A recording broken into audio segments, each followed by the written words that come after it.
കണ്ടിട്ടുണ്ടാവും. പണ്ട് ഭയങ്കര ടാലന്റഡ് ആയിട്ടുള്ള ഒരു വ്യക്തി കുറെ നാൾ കഴിഞ്ഞ് വീട്ടിൽ തന്നെയായി പിന്നെ സ്വന്തമായിട്ട് കാര്യങ്ങൾ ചെയ്യാൻ പോലും പറ്റാത്ത ഒരു അവസ്ഥയിലൊക്കെ എത്തുന്ന പല സെലിബ്രിറ്റീസിനൊക്കെ നിങ്ങൾ കണ്ടിട്ടുണ്ടാവും. നിങ്ങളോട് ആരെങ്കിലും നിങ്ങളുടെ റിയാലിറ്റി ഒക്കെ തെറ്റാണ്, അവരുടെ റിയാലിറ്റിയാണ് ശരി, നിങ്ങൾ കണ്ട കാര്യങ്ങളൊന്നും നടത്തിട്ടേ ഇല്ല, സംഭവിച്ചിട്ടേ ഇല്ല എന്നൊക്കെ പറഞ്ഞിട്ട് സെൽഫ് ഡൗട്ട് അടുപ്പിച്ചിട്ട് അവരുടെ ആ ഒരു കാര്യം നിങ്ങളിൽ അടിച്ചേൽപ്പിക്കാൻ ശ്രമിച്ചിട്ടുണ്ടോ?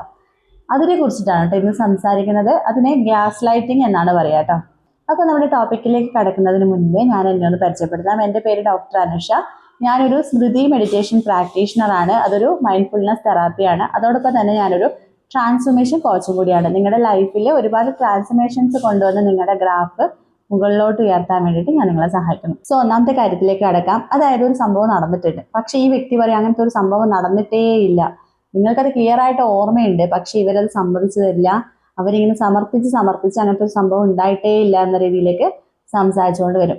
ഫൈനലി നിങ്ങൾക്ക് എന്താ തോന്നുക? ഇനി അങ്ങനെയൊന്നും നടന്നിട്ടില്ലേ, എനിക്ക് തോന്നുന്നതാണോ എന്ന നിലയിലേക്കുള്ള ഒരു സെൽഫ് ഡൗട്ട് നിങ്ങൾക്ക് അവിടെ വരും. രണ്ടാമത്തെ കാര്യം, എന്തെങ്കിലും ഒരു ഇൻസിഡന്റ് ഉണ്ടായിട്ടുണ്ടെങ്കിൽ ആ കഥ ഫുള്ള് മാറ്റിയിട്ട് നിങ്ങളാണ് അതിലെ വില്ലൻ എന്ന് തോന്നിപ്പിക്കുന്ന രീതിയിൽ കഥയെ ട്വിസ്റ്റ് ചെയ്ത് പറയാം.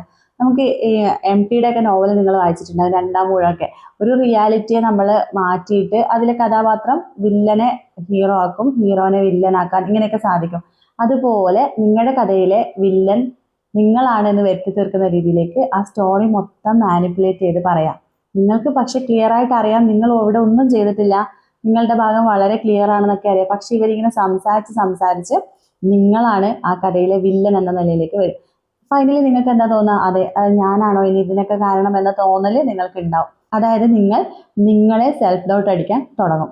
മൂന്നാമത്തെ കാര്യം, അവരെന്ത് കാര്യം പറഞ്ഞു കഴിഞ്ഞാലും ഫൈനലി നിങ്ങളായിരിക്കും ബ്ലെയിം ചെയ്യുക. ഇനി അവരെന്തെങ്കിലും മിസ്റ്റേക്ക് ചെയ്താലും അതിൻ്റെ ഉത്തരവാദി നിങ്ങളായിരിക്കും. ഇനി അങ്ങനെ ചെയ്തത് കൊണ്ടല്ലേ ഞാനിങ്ങനെ ചെയ്തത് എന്ന നിലയിലേക്ക് കാര്യങ്ങൾ വരും. എല്ലാത്തിൻ്റെയും ഉത്തരവാദി നിങ്ങളായിരിക്കും.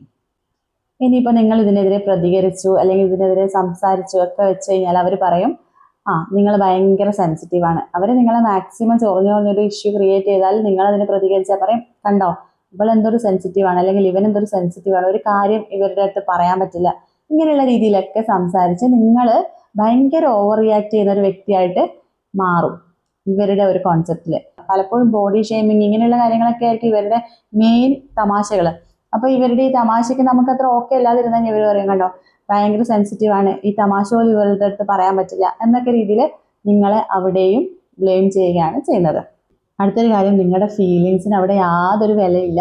നിങ്ങൾ എന്ത് ഇമോഷൻസ് കാണിച്ചു കഴിഞ്ഞാൽ ഒന്നുകിൽ പറയും നിങ്ങൾ ഓവറായിട്ട് റിയാക്ട് ചെയ്യുന്ന ഒരു വ്യക്തിയാണ്, അല്ലെങ്കിൽ നിങ്ങളുടെ ഫീലിങ്സിന് അവിടെ ഒരു വാല്യൂ ഉണ്ടാവില്ല. ഇൻവാലിഡ് ആയിട്ടുള്ള ഫീലിങ്സ് ആയിട്ടാണ് നിങ്ങളുടെ എല്ലാ ഇമോഷൻസിനെയും അവിടെ കാണുന്നത്. നിങ്ങളുടെ വിഷമങ്ങൾ അവിടെ പറഞ്ഞിട്ടോ ഒരു കാര്യമില്ല, ഇതൊക്കെ സാധാരണമാണ്, ഇങ്ങനെയൊക്കെ തന്നെയാണ് സാധാരണത്തിൽ ഉണ്ടാവുക എന്നൊക്കെ പറഞ്ഞ് അവിടെ അത് ഇൻവാലിഡ് ആയിട്ട് കാണപ്പെടും.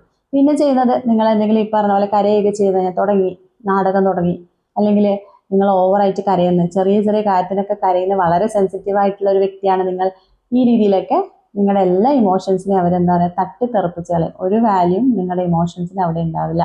അടുത്ത കാര്യം, നിങ്ങൾ മൊത്തത്തിൽ നിങ്ങളെ തന്നെ ഡൗട്ട് അടിച്ച് തുടങ്ങുന്ന ഒരു സാഹചര്യത്തിലേക്ക് എത്തുന്നു. കോൺസ്റ്റന്റ് ആയിട്ട് ഒരു വ്യക്തി നിങ്ങളുടെ തീരുമാനങ്ങൾ തെറ്റാണ്, നിങ്ങളുടെ പെരുമാറ്റം ശരിയല്ല, ഇങ്ങനെയൊക്കെ പറഞ്ഞ് ലാസ്റ്റ് നിങ്ങളോട് തന്നെ എന്താ പറയുക, ഞാൻ എടുക്കുന്ന തീരുമാനമൊന്നും ശരിയാവില്ലല്ലോ, ഈ വ്യക്തിയോട് ചോദിക്കാം, അല്ലെങ്കിൽ ഞാൻ ഇങ്ങനെ പെരുമാറിയാൽ അബദ്ധമാവും, ഈ വ്യക്തി പറയുന്ന പോലെ പെരുമാറാം, ഇങ്ങനെയുള്ള രീതിയിലേക്ക് കാര്യങ്ങൾ വന്നിട്ട് ഫൈനലി നിങ്ങൾ നിങ്ങളെക്കാൾ വിശ്വസിക്കുന്നത് ആ വ്യക്തിയായിട്ട് മാറും. പിന്നെ നിങ്ങൾ എല്ലാ കാര്യവും അവരുടെ അടുത്ത് ചോദിച്ചിട്ടേ ചെയ്യുള്ളൂ. ഫൈനലി നിങ്ങൾ എത്തുന്ന ഒരു സ്റ്റേജ് എന്ന് പറഞ്ഞിട്ടുണ്ടെങ്കിൽ കൺഫ്യൂസ്ഡ് ആയിട്ടുള്ള സ്റ്റേജിൽ. അതായത് നിങ്ങൾക്ക് നിങ്ങളുടെ മൈൻഡിനെ ട്രസ്റ്റ് ഉണ്ടാവില്ല, നിങ്ങളുടെ തീരുമാനങ്ങളെ ട്രസ്റ്റ് ഉണ്ടാവില്ല, നിങ്ങൾ മൊത്തത്തിൽ ഡ്രെയിൻഡ് ആയിട്ടുള്ള ഒരു സ്റ്റേജിലായിരിക്കും. അൺഷ്യൂർ അബൌട്ട് യുവർ ഫീലിങ്സ്, നിങ്ങളുടെ ചിന്തകളെയും നിങ്ങളുടെ റിയാലിറ്റിനെയൊക്കെ നിങ്ങൾ ഫൈനലി ഡൗട്ട് അടിക്കും. അപ്പോൾ നിങ്ങൾ എന്ത് ചെയ്യുന്നത് വെച്ച് കഴിഞ്ഞാൽ എല്ലാ കാര്യത്തിനും ഈ വ്യക്തിനെ ഡിപ്പെൻഡ് ചെയ്യും. അത് തന്നെയാണ് അവരും ആഗ്രഹിക്കുന്നത്. അതായത് നിങ്ങൾ ഫൈനലി അവർ പറയുന്നത് പോലെ ചെയ്യണം, എല്ലാ കാര്യങ്ങളും നിങ്ങൾ അവരോട് ഷെയർ ചെയ്തിട്ട് നിങ്ങളുടെ ജീവിതത്തിൽ എല്ലാ തീരുമാനങ്ങളും എടുക്കേണ്ട ആരായിരിക്കണം, ആ വ്യക്തിയായിരിക്കണം. അതിന് വേണ്ടിയിട്ടാണ് നിങ്ങളെ ഈ ഒരു സ്റ്റേജിലേക്ക് അവർ എത്തിക്കുന്നത് തന്നെ. നിങ്ങൾ എത്ര നല്ല സ്മാർട്ടായിട്ടുള്ള വ്യക്തി ആയിക്കൊള്ളട്ടെ, നിങ്ങൾ എത്ര ടാലന്റഡ് ആയിക്കൊള്ളട്ടെ, ഇങ്ങനെയുള്ള വ്യക്തികളുടെ കൂടെയാണ് നിങ്ങളുടെ ജീവിതമെങ്കിൽ എന്താ സംഭവിക്കുക? നിങ്ങൾ നിങ്ങളുടെ റിയാലിറ്റിനൊക്കെ മാറ്റി നിർത്തിയിട്ട് ഈ ഒരു വ്യക്തി പറയുന്ന കാര്യത്തിൽ മാത്രം വിശ്വസിച്ച് അവരുടെ തീരുമാനങ്ങൾ മാത്രം ലൈഫിൽ എടുത്തുകൊണ്ട് മുന്നോട്ട് പോകുന്ന ഒരു വ്യക്തിയായിട്ട് മാറും. അതിന്റെ ഭാഗമായിട്ട് നിങ്ങൾ വളരെ ലോ കോൺഫിഡൻസ് ഉള്ള ഒരു വ്യക്തിയായിരിക്കും. നിങ്ങൾക്ക് ഒരു കാര്യം ചെയ്യാൻ കോൺഫിഡൻസ് ഉണ്ടാവില്ല. നിങ്ങൾ കണ്ടിട്ടുണ്ടാവും, പണ്ട് ഭയങ്കര ടാലന്റഡ് ആയിട്ടുള്ള ഒരു വ്യക്തി കുറേ നാൾ കഴിഞ്ഞ് വീട്ടിൽ തന്നെയായി പിന്നെ സ്വന്തമായിട്ട് കാര്യങ്ങൾ ചെയ്യാൻ പോലും പറ്റാത്ത ഒരവസ്ഥയിലൊക്കെ എത്തുന്ന പല സെലിബ്രിറ്റീസിനൊക്കെ നിങ്ങൾ കണ്ടിട്ടുണ്ടാവും. മൊത്തത്തിൽ നിങ്ങളെ കയ്യിൽ നിന്ന് പോയിട്ടുള്ള ഒരു അവസ്ഥയിലാണ് എത്തിപ്പെടുക. നിങ്ങൾ എത്ര സ്മാർട്ടായിരുന്ന ആളായാലും ഇതുപോലെയുള്ള വ്യക്തികളുടെ കൂടെ നിങ്ങൾ ജീവിക്കുകയാണെങ്കിൽ, ഇതുപോലെയുള്ള വ്യക്തിയുടെ സമ്പർക്കത്തിലാണ് നിങ്ങളുടെ ജീവിതമെങ്കിൽ ഫൈനലി നിങ്ങളുടെ ഗ്രാഫ് താഴോട്ടാണ് പോവുക. ഈ ഒരു അവസ്ഥയിലുള്ള വ്യക്തികൾക്ക് അറിയാം, ഭയങ്കര മെന്റലി ടയേർഡ് ആയിട്ടുള്ള അവസ്ഥയിലാണ് നിങ്ങൾ എത്തുക. ഒരു തീരുമാനം പോലും നിങ്ങൾക്ക് എടുക്കാൻ പറ്റാത്ത ഒരവസ്ഥയായിരിക്കും. റിയാലിറ്റി ഇതാണ്. ഇങ്ങനെയുള്ള ആളുകൾ ഉണ്ടോ എന്ന് ചോദിച്ചാൽ 100% നമുക്ക് ചുറ്റും ഒത്തിരി പേര് ഇങ്ങനെ ഉണ്ട്, ആരും അറിയാറില്ല എന്ന് മാത്രമാണ്. ഇങ്ങനെയുള്ള ആളുകളിൽ നിന്ന് നമ്മൾ രക്ഷപ്പെടണമെങ്കിൽ ആദ്യം തന്നെ നമ്മുടെ റിയാലിറ്റിയെ കുറിച്ച് നമുക്ക് ബോധമുണ്ടാവണം. കൺഫ്യൂസ്ഡ് ആവരുത്. നിങ്ങളുടെ റിയാലിറ്റി ഒക്കെ കറക്റ്റാണ്. ഇവരടിച്ചേൽപ്പിക്കുന്ന ആ ഒരു സംഭവത്തിലേക്ക് ചെല്ലരുത്. പിന്നെ എല്ലാ കാര്യങ്ങളും എഴുതി വെക്കുക, നോട്ട് ഡൗൺ ചെയ്യുക, അല്ലെങ്കിൽ നമ്മുടെ ഏതെങ്കിലും സോഷ്യൽ മീഡിയ പ്ലാറ്റ്ഫോമിലൊക്കെ എഴുതിയിട്ട് മീൻസ് ഓൺലി ഫോർ മീ അല്ലെങ്കിൽ അൺലിസ്റ്റഡ് ഒക്കെ വെക്കാൻ പറ്റും ഇതുപോലുള്ള സംഭവങ്ങളൊക്കെ. അപ്പോൾ എവിടെയെങ്കിലുമൊക്കെ ആയിട്ട് ഇത് നോട്ട് ഡൗൺ ചെയ്യുക, ഈ കാര്യങ്ങളൊക്കെ നടന്നുവെന്ന്. അപ്പോൾ ഡേറ്റും കാര്യങ്ങളൊക്കെ കൃത്യമായിട്ട് വെച്ചിട്ട് നമുക്ക് ഇവരെ ക്രോസ് ആയിട്ട് സംസാരിക്കാൻ സാധിക്കും. എപ്പോഴും നിങ്ങളുടെ റിയാലിറ്റിനെ വിശ്വസിക്കുക. പിന്നെ നിങ്ങളുടെ ട്രസ്റ്റ് വർത്തി ആയിട്ടുള്ള ഫ്രണ്ട് സർക്കിളോ ഫാമിലിയിലെ ആളുകളോടൊക്കെ സംസാരിക്കുക, ഇതിനെക്കുറിച്ച് കാര്യങ്ങൾ പറയുക. ഇങ്ങനെയുള്ള ആളുകളായിട്ട് കൂടുതൽ സ്പെൻഡ് ചെയ്യുക ടൈമൊക്കെ. ഈ ഒരു വ്യക്തിയായിട്ടുള്ള ബൗണ്ടറി കൃത്യമായിട്ട് സെറ്റ് ചെയ്യുക. അവർ പറയുന്ന കാര്യത്തിനൊന്നും ആർഗ്യൂ ചെയ്യാൻ നിൽക്കണ്ട. പക്ഷേ നമുക്ക് ഈ പറഞ്ഞ പോലെ ഡേറ്റ് ഒക്കെ വെച്ച് ക്രോസ് ചെയ്യാൻ പറ്റുന്നിടത്ത് അങ്ങനെയൊക്കെ ഡിഫെൻഡ് ചെയ്ത് നിൽക്കാനും സാധിക്കണം. കൂടുതൽ ആർഗ്യുമെൻറ്റ്സിനൊന്നും പോകാതെ ബൗണ്ടറി സെറ്റ് ചെയ്തിട്ട് നമ്മളിലേക്ക് ഫോക്കസ് ചെയ്തുകൊണ്ട് മുന്നോട്ട് പോവുക. ഒരിക്കലും ഇവരുടെ അടുത്തുള്ള ഇമോഷണൽ ഡിപ്പെൻഡൻസി എടുക്കരുത്. നിങ്ങളുടെ കാര്യങ്ങൾ ഇവരോട് ഷെയർ ചെയ്തിട്ട് ഡിസിഷൻ എടുക്കാൻ പറയുക. ഇങ്ങനെയുള്ള അബദ്ധങ്ങളൊന്നും കാണിക്കരുത്. കാരണം നിങ്ങൾ കൂടുതൽ കാര്യങ്ങൾ അവരോട് പറയുന്തോറും അവർ നിങ്ങളുടെ ജീവിതത്തിലെ ആക്സസ് കൂടുതലായിട്ട് എടുക്കാൻ തുടങ്ങും. അതുകൊണ്ട് നിങ്ങളുടെ എല്ലാ ഡീറ്റെയിൽസും ഇവരോട് ഷെയർ ചെയ്യുന്ന രീതിയൊക്കെ നിർത്തിയിട്ട് ഏറ്റവും ട്രസ്റ്റ് വർത്തി ആയിട്ടുള്ള ഒരു വ്യക്തിയോട് അല്ലെങ്കിൽ ഗ്രൂപ്പ് ഓഫ് പീപ്പിളിനോട് മാത്രം ഈ കാര്യങ്ങളൊക്കെ പറയുക. ഈ ഒരു വ്യക്തിയെ നമ്മുടെ ബൗണ്ടറിക്ക് പുറത്ത് തന്നെ വെക്കുക. ഇതുപോലുള്ള റിലേഷൻഷിപ്പ് പാറ്റേണിലാണ് നിങ്ങൾ ഉള്ളതെങ്കിൽ തീർച്ചയായിട്ടും ഇതുപോലുള്ള റിലേഷൻഷിപ്പ് പാറ്റേൺ കട്ട് ചെയ്യണം. അല്ലെങ്കിൽ ഗ്രാജുവലി നമ്മുടെ മെൻ്റൽ പീസ് അങ്ങ് നശിച്ചു പോകും. നമുക്ക് ഒരുപാട് പ്രശ്നങ്ങൾ ഫിസിക്കലി മെൻ്റലി ആയിട്ടുള്ള പ്രശ്നങ്ങളൊക്കെ വരും. അതുകൊണ്ട് ഈ റിയാലിറ്റിയെ മനസ്സിലാക്കിയിട്ട് നമ്മൾ മനസ്സിലാക്കുക എന്നാണ് ഫസ്റ്റത്തെ സ്റ്റെപ്പ്. കാരണം അത് മനസ്സിലാക്കി കഴിഞ്ഞാലാണ് നമുക്ക് എന്തെങ്കിലുമൊക്കെ ചെയ്യാൻ പറ്റുള്ളൂ. ഇതുപോലുള്ള ആളുകൾ ടോക്സിക് ആണെന്ന് മനസ്സിലാക്കി അവരെ മാറ്റി നിർത്താൻ പഠിക്കണം. പിന്നീടാണ് നമ്മളൊരു ഹീലിംഗ് പ്രോസസ്സ് സ്റ്റാർട്ട് ചെയ്യേണ്ടത്.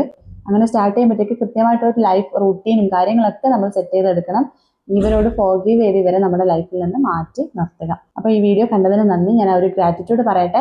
എൻ്റെ കഴിഞ്ഞ വീഡിയോസിനൊക്കെ ഒത്തിരി വ്യൂസും അതേപോലെ കമൻസും ലൈക്കൊക്കെ തന്നിട്ടുണ്ട്. നിങ്ങൾക്ക് എല്ലാവർക്കും ഞാൻ എൻ്റെ ഹൃദയത്തിൽ തട്ടിയിട്ടുള്ള നന്ദി അറിയിക്കുകയാണ്. കാരണം നിങ്ങൾക്ക് ഇതൊക്കെ ഉപകാരപ്പെട്ടു, അല്ലെങ്കിൽ ഈ വീഡിയോസൊക്കെ ഞാൻ ചെയ്യുന്നത് ഓക്കെ ആണെന്ന് എനിക്ക് അതിലൂടെ മനസ്സിലാകുന്നുണ്ട്. ഓരോ ലൈക്കും എനിക്ക് വളരെ വിലപ്പെട്ടതാണ്. കാരണം ഇതൊക്കെ ചെയ്യണോ പറയണോ എന്നൊക്കെ ഇങ്ങനെ ഡൗട്ട് അടിച്ചിരിക്കുന്ന സമയത്ത് ഇങ്ങനെയുള്ള ലൈക്കും കമൻസ് ഒക്കെ കാണുമ്പോഴാണ് നമുക്ക് ചെയ്യാനുള്ളൊരു ഓക്കെയാണ്, ആളുകൾ ഇത് സ്വീകരിക്കുന്നുണ്ട്. പ്രധാനമായിട്ടും മെൻ്റൽ ഹെൽത്തിന് ഇമ്പോർട്ടൻസ് കൊടുക്കേണ്ടതിൻ്റെ ആവശ്യകത മനസ്സിലാക്കിക്കൊണ്ടാണ് ഇതുപോലുള്ള വീഡിയോസും കാര്യങ്ങളൊക്കെ ചെയ്യുന്നത്. നമ്മളൊക്കെ വിചാരിക്കും എല്ലാ ശാരീരിക രോഗങ്ങളും മരുന്നെടുത്താലൊക്കെ മാറുന്നു. പക്ഷേ മെൻ്റലായിട്ടുള്ള ഇൽനെസ് അല്ലെങ്കിൽ പ്രഷറും സ്ട്രെസ്സും കാര്യങ്ങളൊക്കെ നമ്മുടെ ബോഡിയെയും കൂടി ബാധിക്കുന്നുണ്ട്. അതേപോലെ ന്യൂട്രീഷൻ, നമ്മുടെ ശരീരത്തിന് ആവശ്യമായിട്ടുള്ള ന്യൂട്രീഷൻ കിട്ടാതിരിക്കുമ്പോൾ ഇതേപോലെ mind related and physical related ആയിട്ടുള്ള രോഗങ്ങളൊക്കെ വരുന്നുണ്ട്. നമ്മൾ അതൊക്കെ ഫോക്കസ് ചെയ്തുകൊണ്ട് നല്ലൊരു ഹെൽത്തി ആൻഡ് ഹാപ്പി ലൈഫിലേക്ക് എത്തേണ്ടത് ആവശ്യമാണ്, പ്രത്യേകിച്ച് ഇന്നത്തെ കാലത്ത്. Thank you so much for watching.